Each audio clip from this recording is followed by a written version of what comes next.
할렐루야. 옛날 어느 고을에 찢어지게 가난한 부부가 살고 있었습니다. 너무 가난해서 이 부부는 건넌 마을 부잣집에 큰 빚을 지고 말았습니다. 이들 부부에게는 7명의 자녀가 있었는데 건넌 마을 부잣집엔 아이가 없었다고 합니다. 하루는 부잣집에서 가난한 사람에게 한 가지 제안을 했습니다. 7명의 아이들 중에 1명만 자기 집으로 양자를 보내면 빚을 다 탕감해 주겠다고 제안이었습니다. 가난한 가장은 평생 갚아도 갚지 못할 빚을 탕감해 준다는 말에 기쁨으로 집으로 돌아와서 아내와 상의를 하고 1명을 양자로 보내기로 결정했다고 합니다. 가난한 집 부부는 캄캄한 밤에 단칸방에서 잠자고 있는 7명의 아이들을 물끄러미 내려다보면서 부잣집에 양자로 보낼 아이를 물색했다고 합니다. 첫째 아들은 장남이니 줄 수 없었고, 둘째는 딸인데 이게 둘째 딸은 또 살림미천이라 줄 수 없었고, 셋째는 몸이 약해서 입양을 보냈다가는 천덕꾸러기가 될 것 같아서 보낼 수가 없었고, 넷째는 7명 중에 가장 영리한 아이라서 보낼 수가 없었고, 다섯째는 딸인데 미모가 아주 출중해서 보낼 수가 없었고, 여섯째는 말을 더듬어서 천덕꾸러기가 될까봐 보낼 수가 없었고, 마지막 남은 막내는 불쌍해서 보낼 수가 없었다고 합니다. 결국 가난한 집 부부는 부잣집에 양자로 보낼 자식이 1명도 없어서 보내지 못했다는 이야기입니다. 만약 이 가정에 자식이 10명 있었다면 보낼 자식이 있었겠습니까? 자식은 1명이라도 귀하지만 10명도 귀한 법입니다. 그러나 하나님은 자기의 하나밖에 없는 독생자를 이 땅에 보내주셔서 우리의 죄를 대신 지게 하시고 십자가에서 죽으셨습니다. 둘도 셋도 아니라 하나밖에 없는 독생자를 십자가에 매다신 하나님 아버지의 마음이 어땠겠습니까, 여러분? 찢어졌을 것입니다. 생전에 구남매를 두고 돌아가신 저희 할머님이 늘 하신 말씀이 제 귀에 아직까지도 쟁쟁한데, 10손가락 깨물어서 안 아픈 손가락 없다, 이 말씀을 자주 하셨습니다. 자식은 10이 아니라 100이라도 다 귀한 법입니다. 자식이 똑똑하면 똑똑해서 귀하지만 사실 부모는 오히려 못난 자식이 더 마음에 가는 법입니다. 첫 번째, 예수님은 오늘 비유에서 목자는 길을 잃고 방황하는 양을 찾을 때까지 찾는다라고 말씀하셨어요. 오늘 본문은 우리가 잘 알고 있는 길 잃은 양 1마리에 관한 비유입니다. 목자가 100마리의 양을 따다가 세어보니까 어느 순간 1마리 양이 없어진 겁니다. 목자는 99마리 양떼를 들판에 두고 길을 잃고 헤매는 1마리를 위해서 찾아 나섭니다. 허허벌판에 어디 가서 잃어버린 양 1마리를 찾을 수 있겠습니까? 그러나 목자는 위험을 무릅쓰고 최선을 다하여 기어이 잃은 양 1마리를 찾아내었다는 이야기입니다. 오늘 본문 4절 말씀입니다. 너희 중에 어떤 사람이 양 100마리가 있는데 그 중에 하나를 잃으면 99마리를 들에 두고 그 잃은 것을 찾아내기까지 찾아다니지 아니하겠느냐. 저는 이 구절을 읽으면서 제 마음에 가장 와닿는 구절이 있는데, 그 잃은 것을 찾아내기까지 찾는다는 구절입니다. 그 잃은 것을 찾아내기까지. 선한 목자의 자세는 못 찾으면 말고시계의 자세가 아닙니다. 여러분, 잃어버린 것이 양이 아니라 내 자식이라고 한번 가정해 보시기 바랍니다. 자식을 잃어버린 부모의 심정, 부모가 힘들다고 캄캄한 밤이라고 자식 찾기를 중단하겠습니까? 오히려 추운 날 밤에 자식을 잃어버렸다면 얼어 죽지 않을까 염려해서 밤잠도 못 자고 헤맬 것입니다. 이것이 본문에 나오는 목자의 마음이고 더 나아가 하나님 우리 아버지의 마음입니다.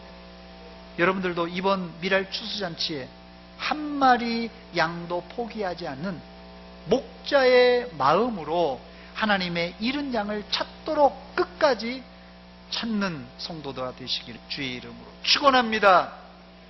본문에 나오는 목자는 평화로운 들판에서 100마리의 양을 치고 있었습니다. 그런데 한 마리가 없어졌어요. 목자는 들판에 99마리를 남겨두고 길을 잃고 헤매는 한 마리 양을 찾으러 나섰습니다. 문제는 들판에 두고 가는 양이 99마리라는 것이에요. 만약에 목자가 자리를 빈 사이에 야생 동물이 나타나서 물어간다면 한 마리가 아니라 수십 마리가 상할 수 있는 그런 상황입니다. 세상적인 기준에서 보면 목자는 잃은 양을 찾아 나서지 않아야 맞습니다. 왜냐하면 세상의 원리는 대를 위해서는 소가 희생되어야 되기 때문에 그렇습니다.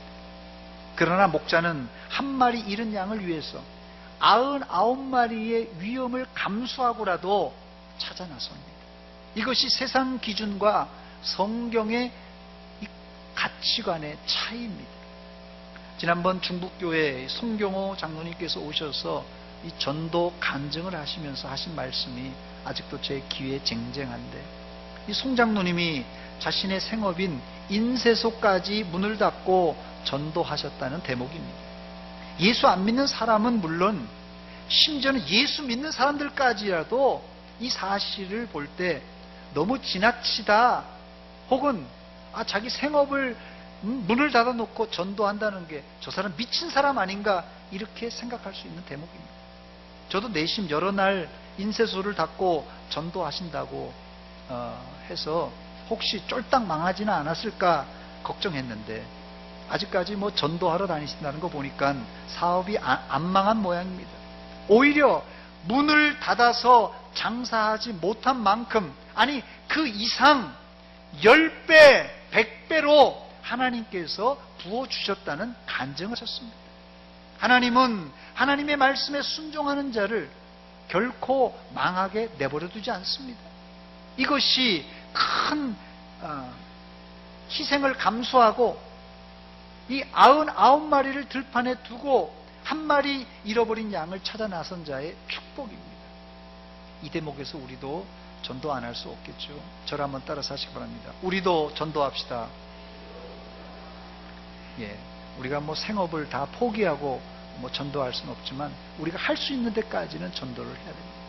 그런데 사실 한국 교회에 전도합시다 이렇게 말하면 부정적인 시각이 없지 않아 있습니다. 전도해서 목사가 교회를 크게 키워서 대형 교회로 만들려고 한다는 그런 곱지 않은 시각이 있는 게 사실입니다. 1970년대 이후에 미국에서 일어난 교회 성장 학파라는 학파가 있습니다. 교회 성장 학파입니다.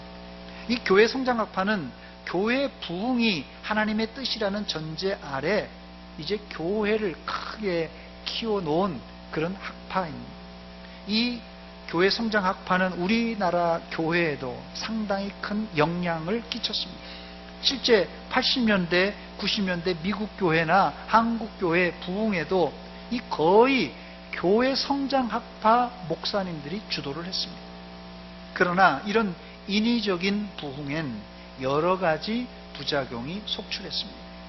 그렇다고 제가 이 교회 성장 학파를 비판할 마음은 없습니다. 왜냐하면 이 교회 성장 학파에서도 배울 점이 많고 장점이 많기 때문에 그렇습니다. 단지 우리가 왜 전도를 해야만 하는가, 그것을 우리가 깊이 생각해 봐야 된다는 것이에요.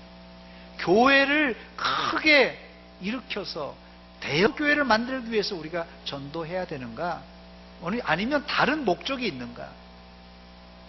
두 번째, 오늘 본문을 읽어보면 우리가 왜 전도해야만 하는지 그 이유를 확실히 알 수 있는데, 그 이유는 길 잃은 한 마리의 양의 목숨이 위태롭기 때문에 그렇습니다.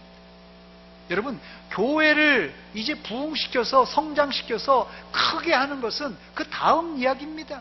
먼저는 우리가 전도하지 않으면 길을 잃고 헤매는 양의 생명이 위태롭습니다. 만약 목자가 길을 잃고 방황하는 양을 찾지 않고 그대로 방치해 둔다면 길을 잃은 양은 틀림없이 굶주린 야생 동물에게 먹히고 말 것입니다. 전도는 조금 더 잘 살아보고 전도는 조금 더 행복하기 위해서 하는 것이 아니라 양에게 있어서는 당장 죽느냐 사느냐 하는 문제입니다. 지난 7월에 동굴에 갇힌 이 태국 유소년 축구 선수들이 실종 17일 만에 기적적으로 구조된 사건이 있습니다. 크게 화제가 됐었는데요. 축구 코치와 13명의 축구 선수들이 관광과 또 훈련 차원에서 이 태국 북부 치앙라이라는 탐루옹이라는 동굴에 들어갔습니다. 동굴의 길이가 약 5km가 넘다고 합니다. 동굴이.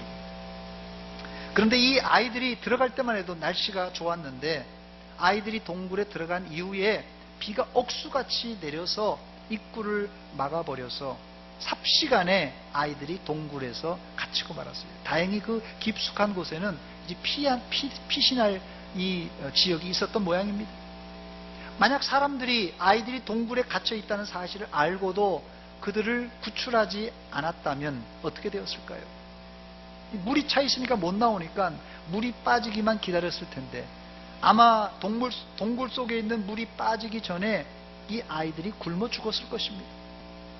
예수님 당시에 이스라엘 땅에는 사자를 비롯한 곰과 여우 그리고 이 하이에나로 알려진 시랑이가 나오는데요. 이 하이에나가 종종 출몰하던 지역입니다. 물론 지금은 이 사자나 곰은 멸종했지만 아직도 야생 동물들이 심심치 않게 출몰하고 있는 지역이 바로 이 이스라엘 지역이에요. 그런데 이렇게 위험천만한 지역에서 어떻게 양떼들이 안전하게 살 수 있었던 것입니까? 어떻게 양떼들이 이런 야생 동물이 드글거리는 곳에서 안전하게 살 수 있었던 것입니까? 딱 한 가지 이유입니다. 목자들의 보호와 인도가 있었기 때문입니다. 우리가 왜 전도해야 되는 것입니까? 우리가 전도하지 않으면 전도받지 못한 사람들이 죄를 짓고 심판받아서 지옥불에 들어가기 때문에 그렇습니다, 여러분. 우리가 이런 사실을 알고도 그들에게 생명의 길로 인도하지 않는다면 이것은 영적 유기죄에 해당합니다. 이 유기란 말이 신학적인 용어에서 쓰입니다만은 이 유기란 말을 제가 찾아보니까 사전에서 법률적인 용어더라고요. 이 법률적인 용어로 요부조자, 이 요부조자라는 말이 좀 말이 이상한데요. 이 요부조자라는 말은 한마디로 얘기해서 남의 도움이 없이는 일상생활을 할 수 없는 사람을 말합니다. 이런 요부조자 등의 사람들을 생명 신체를 추상적인 이런 위험 상태에서 그대로 방치하는 것을 이걸 유기라고 법률적인 용어가 있더라고요. 죄를 짓고 살다가 죽으면 지옥 갈 줄 알고도 그들에게 복음을 전하지 않는다면 바로 이게 유기죄에 해당하는데 생명방조죄, 생명유기죄에 해당합니다. 본문에 양 100마리가 있는데 한 마리 양이 목자의 말을 안 들었든 자기의 자유를 위해서든 어쨌든 간에 목자의 눈에서 사라졌고 이 100마리의 양 무리에서 벗어난 상황입니다. 지금 무리들과 떨어져서 아마 이 양이 자기만의 자유를 만끽하고 있을지 모르겠어요. 아마 100마리 양 중에 꼴배기 싫은 양이 있어서 내가 그냥 떠나니까 오히려 좋다. 혹은 목자가 그냥 잔소리가 심하니까 그 목자의 잔소리 안 들어서 내가 편하다 이렇게 생각했는지 모릅니다. 그런데 그런 좋은 기분도 잠깐, 당장 길을 찾을 수 없고 벌써 해가 서산에 니웃니웃 지고 있는 상황입니다. 그리고는 어디선가 야생 동물의 울음소리가 들리고 있는데 길을 잃은 양은 자신의 자력으로는 다시 양떼에게로 돌아갈 수 없는 상황입니다. 그대로 놔두었다가는 백발백중 야생동물에게 잡혀 먹힐 상황입니다. 어떻게 이 난국을 돌파하여 양이 생존할 수 있겠습니까? 딱 한 가지 방법밖에 없습니다. 이 양에게 목자의 구조밖에는 희망이 없습니다. 죄로 인해 타락한 인생들은 영적 죽음에 이르렀기 때문에 이 육신은 버젓이 살아 있습니다만은 자력으로 생명의 길을 찾을 수 없는 상황입니다. 이것은 힘쓰고 애써서 되는 일이 아니라 오직 자기보다 앞서 예수님을 믿고 천국에 가는 길을 발견한 사람이 바로 이 사람을 인도해야만 천국에 갈 수 있습니다. 더 나아가서 이 사람을 위해서 성령님께서 그 마음을 감화시켜야만 이 사람이 생명의 길로 인도받을 수 있습니다. 다시 말씀드립니다. 우리가 전도하는 이유는 단지 교회를 크게 부흥시켜서 대형 교회를 만들자는 것이 아니라 한 생명을 마귀 사탄의 세력에서 구출해내서 생명을 살리는 일이기 때문에 우리가 반드시 전도해야만 하는 것입니다. 세 번째, 성경은 잃은 양을 누구라고 비유합니까? 성경은 잃은 양을 죄인이라고 말합니다. 본문 7절 말씀입니다. 내가 너희에게 이르노니 이와 같이 죄인 한 사람이 회개하면 하늘에서는 회개할 것 없는 의인 99으로 말미암아 기뻐하는 것보다 더하리라 그랬습니다. 이 비유에서 예수님은 한 마리의 잃은 양은 죄인 한 사람을 비유하고 목자가 잃은 양을 찾는 것을 회개라고 비유하고 있습니다. 이제까지 우리는 회개를 단순하게 한 사람이 자신의 죄를 고백하는 것, 바로 이걸 회개라 이렇게 알고 있는데, 이 비유에서 죄인 한 사람이 회개한다는 의미는 단순히 죄인이 자신의 죄를 깨닫고 뉘우치는 정도가 아니라 목자의 도움, 즉 외부의 도움이 있어야 회개의 역사가 일어날 수 있다는 것을 알 수 있습니다. 이것은 전도를 예를 들면 쉽게 이해할 수 있는데요, 하나님을 알지 못하는 사람들은 자신이 죄인인조차를, 내가 지금 죄를 짓고 있다는 이 자체도 모르는 거예요. 예를 들어서 예수 안 믿는 사람이 지금 거실에서 누워서 TV를 보고 있어요. 자유를 느끼고 있습니다. 이 사람이 오늘 주일인데 교회 안 나왔다는 것에 대해서 전혀 자책하지 못하고 이걸 죄라고 인식하지 못합니다. 예수 안 믿는 사람은 자신이 죄를 지었다는 그조차도 알지 못하고 별탈 없이 잘 살고 있어요. 그러나 이대로 가만히 내버려 두면 우리는 이 사람들이 지옥 갈 것을 뻔히 알고 있습니다. 그래서 우리가 안타까운 마음으로 그들에게 예수 믿으라고 전도하고 권하고 있는 것입니다. 더 나아가 온 교회가, 심지어 하나님께서도 이 한 사람을 위해서 관심을 가지고 돌아오기를 고대하고 있습니다. 예수 안 믿는 사람은 지금 거실에 누워서 TV 보면서 누가 나를 전도할런지, 또 하나님께서 만세전에 자기의 이름을 예정해 놓았는지 그거 신경도 안 쓰고 생각도 하지 않습니다. 예수 안 믿는 사람은 이런 사실을 꿈에도 모르고 살고 있고, 더 나아가서는 심지어 이 사람을 전도해서 교회 데려놔도 이 사람이 온 교회가 자기를 위해서 기도했고 또 하나님께서 만세전에 자기를 구원하기로 예정해 놓았다는 사실을 처음 와서는 잘 알지 못합니다. 조직신학적으로 진정한 회개는 본인이 죄를 깨닫고 인격적으로 죄를 회개함으로 이루어지지만, 이 회개의 순간을 위해서 많은 사람들이, 즉 전도인들과 또 온 교회가 기도했고 또 하나님이 얼마나 마음을 졸이고 이제 그를 부르고 있는지 모릅니다. 사실 죄인이 자기의 죄를 시인하는 것은 자기가 스스로 잘못을 깨닫고 자기가 회개하는 것 같지만 사실상은 많은 사람의 땀과 눈물이 있고 거기에 성령께서 그 마음을 감화시켜 주었기 때문에 그가 회개할 수 있는 것이에요. 누구도 자기 자력으로 회개할 수 없습니다.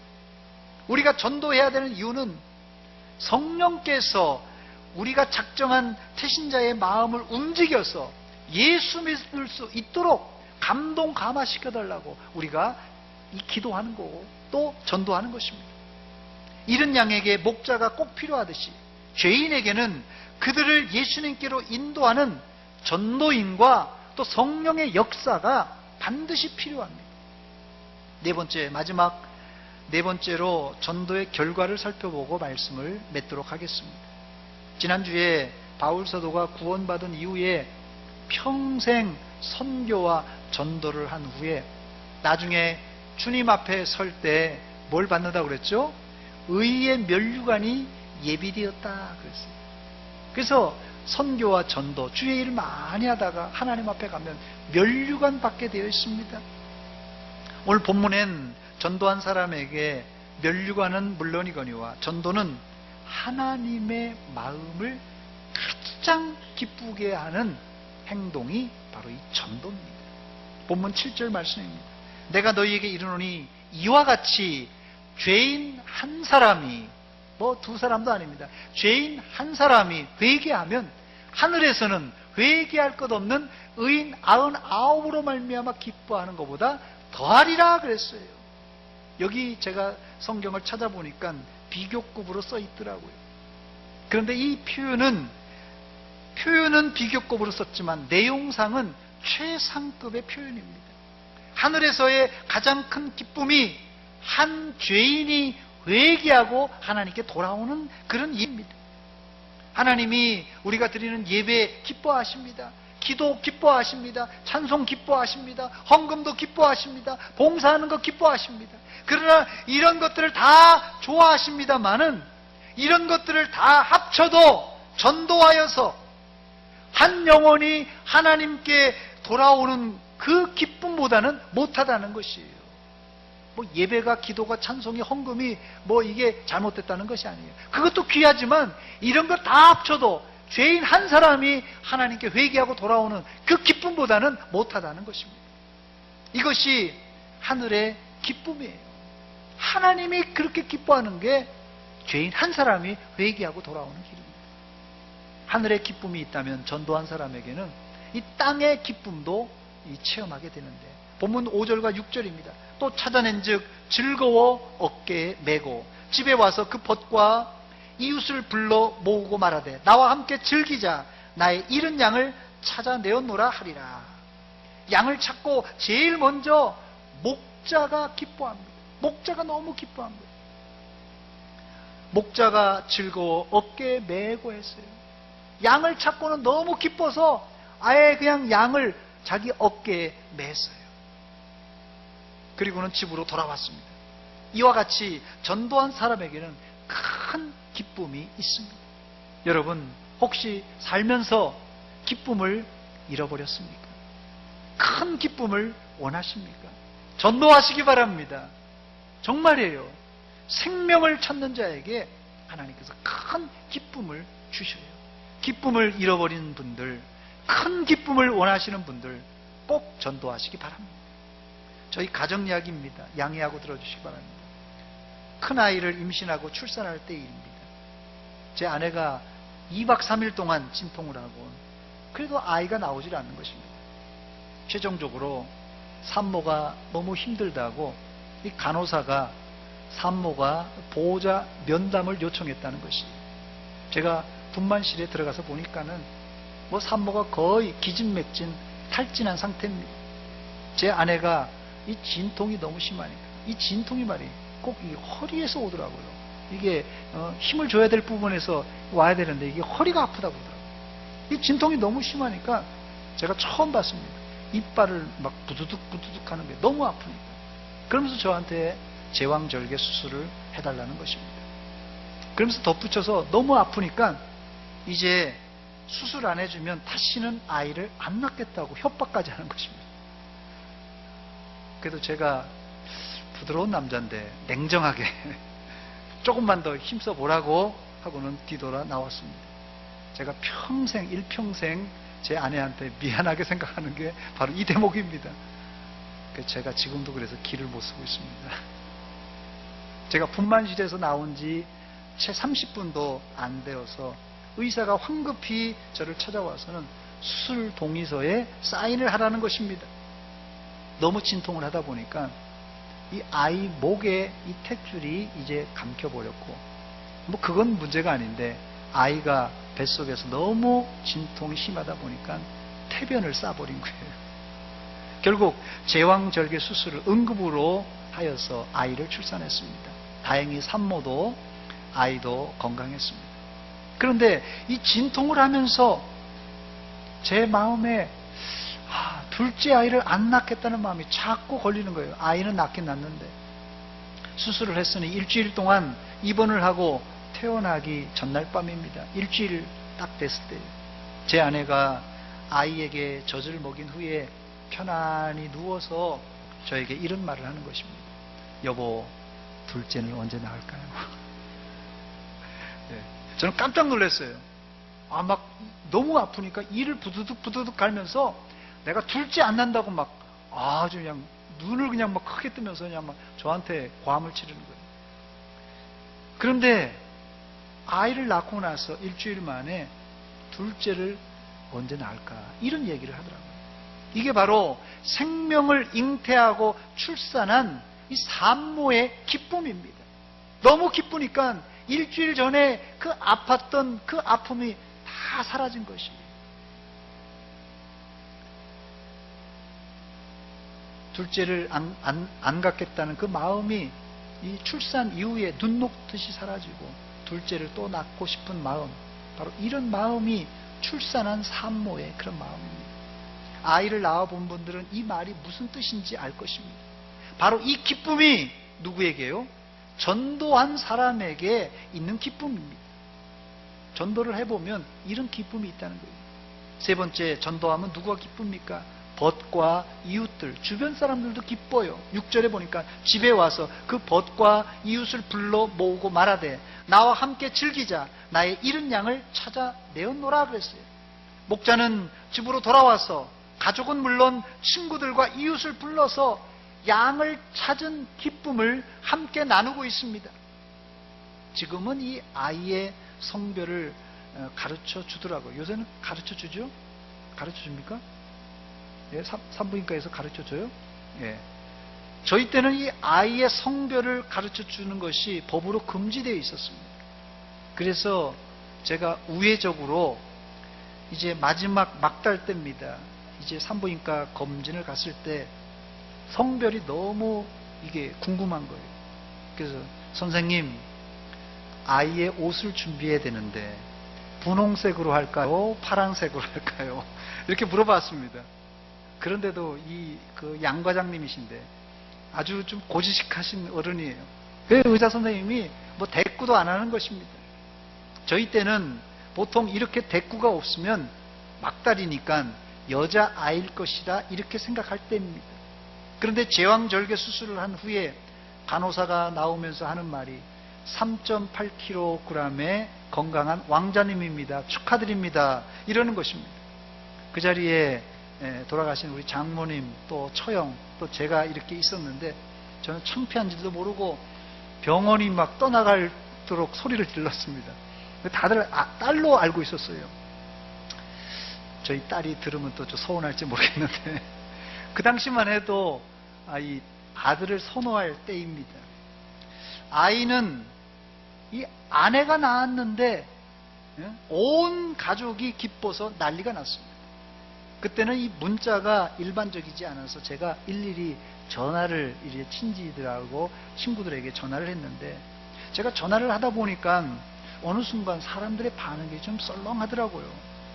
나중에 제가 시간을 보니까 12시가 넘었더라고요. 저는 아들 낳았다고 뭐 축하를 받으려고 아들 낳았다고 전화했는데 전화를 계속 하다 보니까 12시가 넘은 거예요. 그 사람들이 자다가 깨놓고 전화를 받아서 시큰둥한 겁니다. 그렇습니다. 기쁨은 전도한 사람이 제일 큰 법이에요. 기쁨은. 그리고 그 직계 가족들이, 주변 사람들이 그 기쁨을 나누는 법입니다.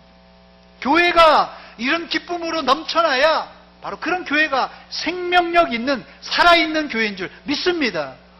이제 말씀을 맺습니다. 죄인 한 사람이 회개하고 돌아온 일은 혹시 사람들이 시큰둥하게 생각할지 모르지만 하늘에서는 죄인 한 사람이 회개하고 돌아온 일이 가장 큰 기쁨의 순간입니다. 전도하면 뭐 다른 거 둘째치고 하나님 아버지가 제일 기뻐하십니다. 하늘의 최고의 기쁨이에요. 그리고 전도한 당사자 내가 기쁘고, 그리고 우리 주변에 온 교회가 기쁜 법입니다. 그리고 사실은요, 제일 기쁜 사람이 또 있습니다. 제일 기쁜 사람이 누굽니까? 지금은 모르지만 나중에 전도받아 구원받은 사람이 믿음이 생기고 나면은 나를 전도한 사람을 자신의 생명의 은인으로 생각하고 기뻐할 것입니다. 뭐 지금은 뭐 집에 오지 말라, 안 만난다, 교회 안 간다, 좀 독한 소리도 막 하고 그러지만 나중에 이제 회개하고 정식으로 예수 믿고 나서 은혜를 깨닫고 나서는 정말 기쁘고 그 전도한 사람을 생명의 은인으로 안다는 것입니다. 전도하면 이렇게 사방 군데에서 기쁨이 넘쳐납니다. 이 기쁨을 이번 미랄 추수잔치에 여러분들도 누리시기를 주의 이름으로 축원합니다. 아이 울음소리가 그친 마을은 재미가 없고 소망이 없는 마을입니다. 그러나 동네마다 아이 울음소리가 이제 이쪽 저쪽에서 들리고 또 아이들 노는 소리가 동네 마당에서 이제 길거리에서 계속 들려질 때 그 마을엔 소망이 있고 기쁨이 있는 그런 마을이 되는 것입니다. 우리 교회도 새로운 사람으로서 북적거리고 새로운 생명이 잉태하고 새로운 사람으로 인해서 이렇게 같이 어우러질 때 그때 생명력 있는 교회, 기쁨이 있는 교회, 또 하나님을 기쁘시게 하는 교회가 될 줄 믿습니다. 이 놀라운 축복에 여러분이 동참하여서 함께 전도하시기를 주의 이름으로 축원합니다. 저를 한번 따라서 하셔야 합니다. 제가 생명을 하면 여러분 축계로 이렇게 받아쳐서 얘기해 주시기 바랍니다. 생명을, 성가대는 열심히 하는 것 같은데 여기 별로예요. 생명을, 3층이 별로입니다. 생명을, 생명을 주님께로 인도하시기 바랍니다. 같이 기도하겠습니다. 이 시간 기도할 때 하나님, 우리가 이번에 미랄 추수잔치를 통하여서 전도해야 되는데 저희들 부족합니다. 태신자를 작정했지만 전도하기가 겁납니다. 하나님 힘주시고 능력 주시되 성령의 능력 주시사 넉넉하게 전도하게 하여 주시옵소서. 아직까지 태신자를 작정하지 못한 분이 있습니까? 하나님, 내가 태신자를 작정하여 전도할 수 있도록 믿음 주시옵소서 기도하시고, 이번에 우리 교회가 크게 전도의 문이 열려서 하나님께 영광 돌리고 우리 교회가 기쁨의 교회, 생명력이 있는 교회가 되게 하여 주옵소서. 한 목소리 같이 기도합니다. 하나님 아버지, 은혜와 사랑 감사드립니다. 우리 교회를 사랑하여 주시사 생명잔치를 준비하였습니다. 미랄 추수잔치를 통하여서 이번에 하나님 전도의 문이 열려지게 하여 주시옵소서. 생명을 잉태하고 출산함으로 말미암아서 하늘의 기쁨을 아버지 드리게 하시고 우리 온 교회가 하나님 기쁨과 생명력 있는 교회가 되게 하여 주시옵소서. 아버지의 하나님 아버지여, 전도의 문이 열려지게 하시고 우리의 입술이 열려지게 하시고 마음의 문이 열려지게 하여 주시옵소서. 하나님 아버지여, 아직까지 태신자를 작정하지 못한 사람들에게 믿음 주시사 작정하게 하시고 작정한 사람들에게 하나님 전도할 수 있는 능력 알아가여 주시옵소서. 그리하여서 하나님, 우리가 하나님께 영광 돌리게 하여 주시고 기쁨의 아버지 하나님의 잔치를 벌이게 하여 주시옵소서.